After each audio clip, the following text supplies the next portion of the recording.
Hello, welcome back to my channel. My name is Kemilawa and I'm a children's orthopedic surgeon, and this channel is devoted to providing you with information so that you can take the best decisions for the health of your bones and joints. I generally talk mainly about children's orthopedic issues, but from time to time, yes, I do talk about things that benefit every member of the family as well. I will be continuing today speaking about brachial plexus injuries in children. And today I'll be focusing on how we can prevent these problems. Now, it is interesting that the occurrence of brachial plexus injuries has continued worldwide because of several different issues. In some less developed parts of the world, it is generally related to the poverty, to use that term, of obstetric care or the care of a woman around the time of labor.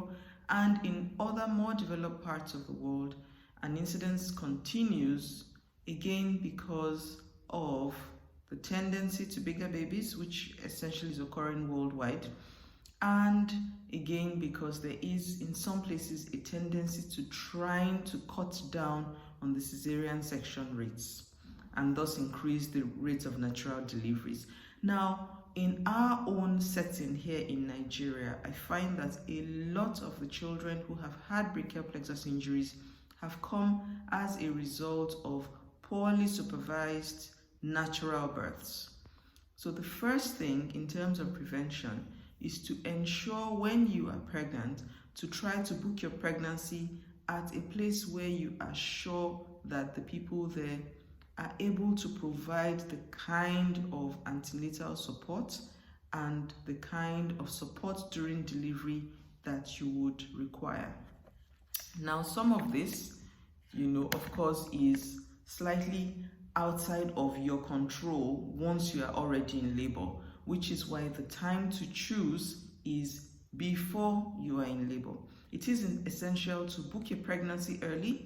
Whether it is your first pregnancy, your second pregnancy, your 10th pregnancy, do not assume that because you've always had, an easy time with labor, that all subsequent babies are going to behave alike, and to take each pregnancy as it comes with as much preparation as you can possibly put in. The next thing to think about is the weight of the baby.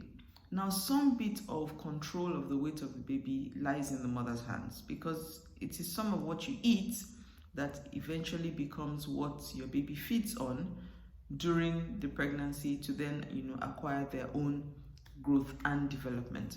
Now, most people think in these parts of the world that you need to eat a certain amount of food to be able to sustain your pregnancy. The truth of the matter is pregnancies are almost entirely self-sustaining, and I will explain what I mean by that statement. The baby will draw what nutrition the baby requires regardless of what you're eating up to a certain extent. Now, in situations of extreme starvation, of course, where you have a mother who is severely malnourished, this will affect the baby's weight. But with a reasonable nutritional intake, with a reasonable balanced diet, most babies will take what they require and they will be fine.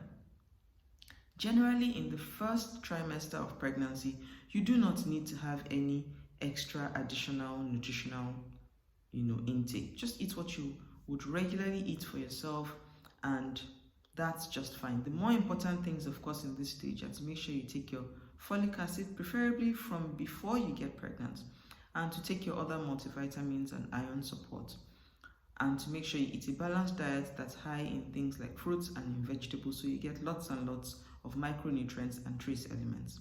The next thing is the next phase of pregnancy. By the time you're getting to the second trimester, you would need to increase your food intake by about 10, 15, 20%. You don't need to double your food intake at this point. Again, particularly for us as Black women, the second trimester is a crucial time to be sure that you are not taking in too much of sugary things. You do not need sugar, you do not need soft drinks, you do not need, to take high quantities of sweet smoothies, because some of our women have a tendency to acquiring gestational diabetes. Now, the risk for gestational diabetes, which is diabetes in pregnancy, is increased the older you get. If you have had people with diabetes in your family, if you have had diabetes in pregnancy previously, and if you, of course, if you are diabetic, then you are a diabetic woman who is carrying a pregnancy. So second trimester is a time to again increase your intake of food, but sensibly, being sure not to take too much of carbohydrates and being certain to try to avoid processed sugars so that you do not unnecessarily increase your risk of diabetes in pregnancy. Why is diabetes in pregnancy important for brachial plexus injuries? Because children who are born to mothers with diabetes pre-existing or mothers who develop diabetes in pregnancy have a higher chance of becoming very big babies. This stands to reason.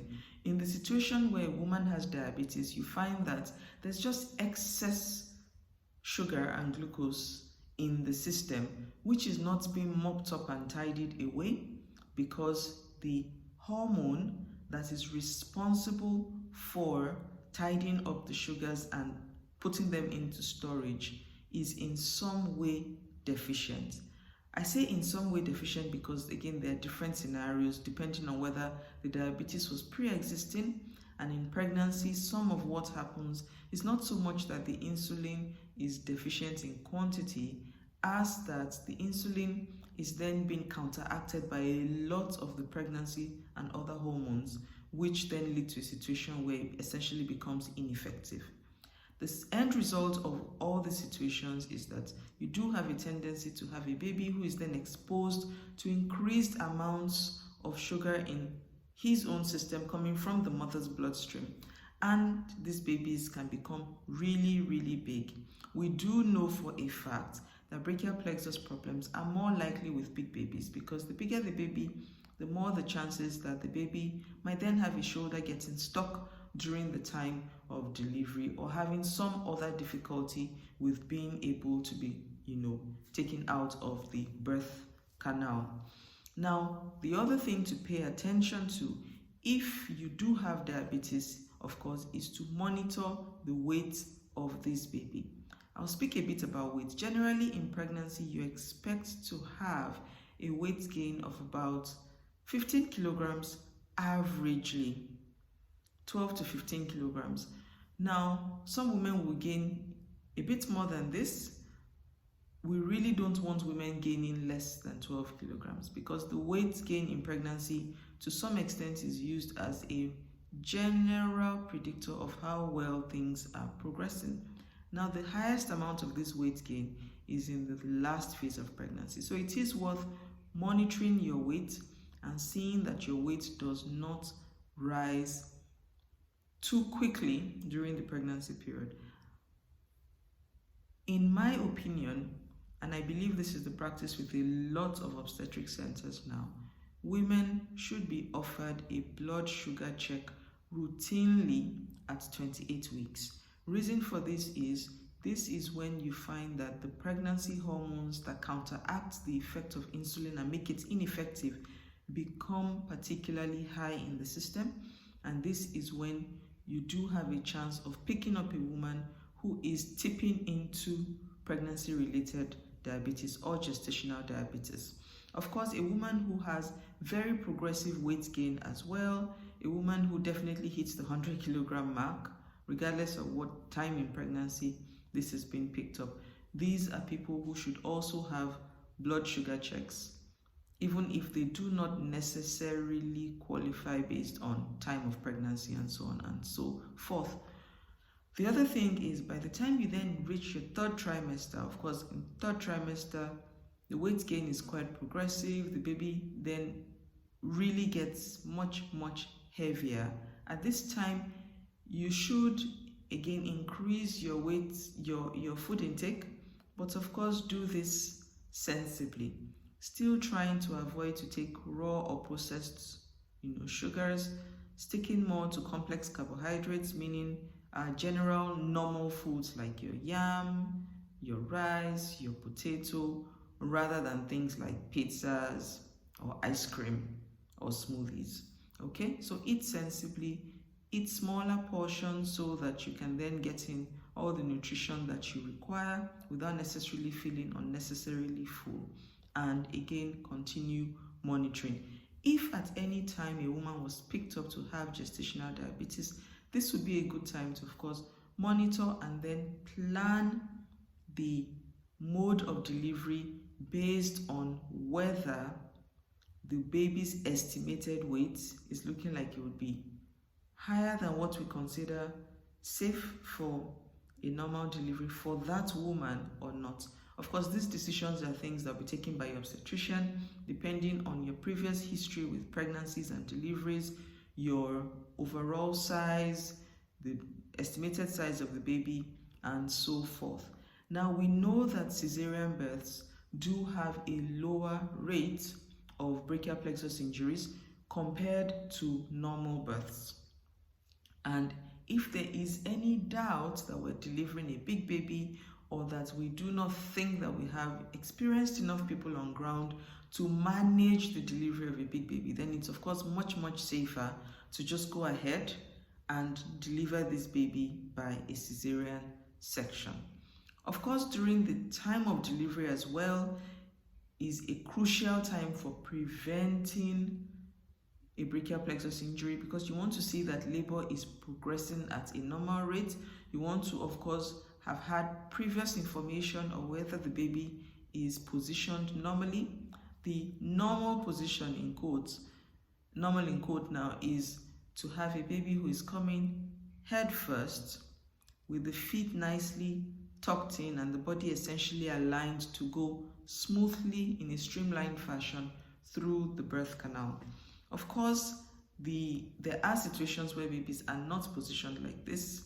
There are situations where babies turn during the process of the final periods leading just up to delivery. And these are the reasons why you must, of course, choose to have a delivery facility where you are sure that you can be appropriately looked after. The other thing to consider in terms of prevention, but this is not really venturing into prevention as it is venturing into early diagnosis, is that every child must be checked at the time of delivery to be sure that they are behaving normally. Behaving normally for brachial plexus related problems is to be sure that the child is moving all four limbs equally and adequately. There is no sag or droop on one side or the other. The eyes look symmetrical. The child is not having any abnormal movements that may make you suspect that perhaps there's a problem with one side. And of course, the child is not experiencing pain when you move or touch any of their limbs. The reason for looking out for pain, of course, is because we do find that with brachial plexus problems, there are children who have also suffered fractures at the same time. In terms of prevention as well, if a woman has been unfortunate enough to have had a child with brachial plexus injuries, then it is useful for her to definitely check her blood sugar, be sure that a big baby was not as a result of previously missed diabetes, and of course to plan and prepare for the next pregnancy carefully. The reason being that having had one is a risk that the same combination of factors which occurred previously can occur again and lead to having another child with brachial plexus injuries. I do hope that you have found some of these tips useful. If there is any other thing, of course, that you wish for me to talk on or highlight on, I'll be happy to do this in subsequent videos or to respond to you in the chat. Thank you and bye-bye. Do feel free to share, subscribe and like, and see you in my next video. Bye.